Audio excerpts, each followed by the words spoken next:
At noon, we got Mississippi State, who went 2-10 last year, traveling to Southern Mississippi, who went 1-11. Mississippi State favored by 13.5 points on ESPN. You know it's a great game when these two teams have combined to go 3-21. That's an amazing season right there. This is going to be a great game. Michael Van Buren Jr. went 1 of 40 of 256, threw for 1,886 yards last year, threw for 11 touchdowns, 7 interceptions.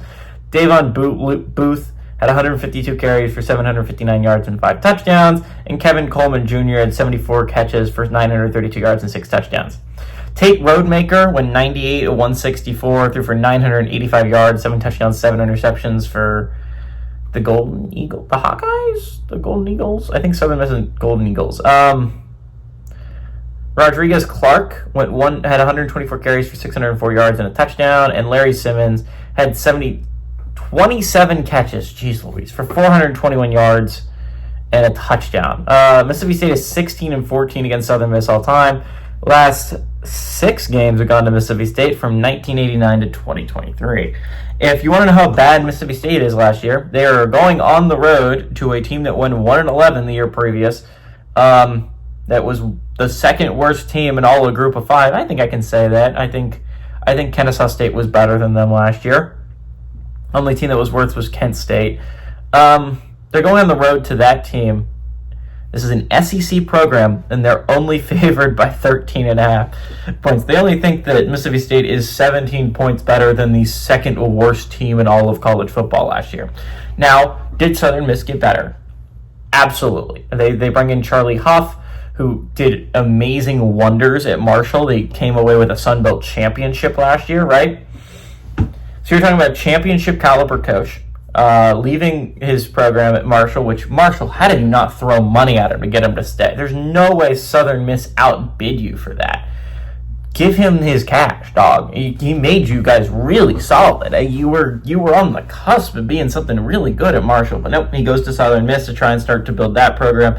He brings over a lot of people that helped them win the Sun Belt championship last year with Marshall. So I don't expect Southern Miss to be as bad as they were last year, but that's not like a high bar to hit. Same with Mississippi State. I don't expect them to be 2-10 awful, because honestly, they weren't 2-10 awful last year. They might not have technically had many one-possession losses, and maybe they got their asses kicked in a lot of, but most of the time that was dressing at the end, right? They kept it close for the majority of the football game, and then Georgia would pull away, or Texas would pull away, or Florida would pull away, or, Ole Miss would pull away. Like that just kept happening in Mississippi State's season. I don't think Southern Miss is going to be a team that can right out of the gate keep up with an SEC team. I think that maybe after a couple years, Charlie Huff can get that team there. I mean, this is the same guy that beat Notre Dame, right? With Marshall, I'm not saying that Charlie Huff isn't going to be able to eventually get this program to a place where that you can consider maybe this is a college football playoff contender, right? Like, you can start to consider that. It's not this year, and this is not going to be a team that can make the college football playoffs or compete for a Sun Belt championship, or I don't even know if they can make a bowl this first year. I don't think Mississippi State can either, but I like Mississippi State to win. I like Mississippi State to cover on the road.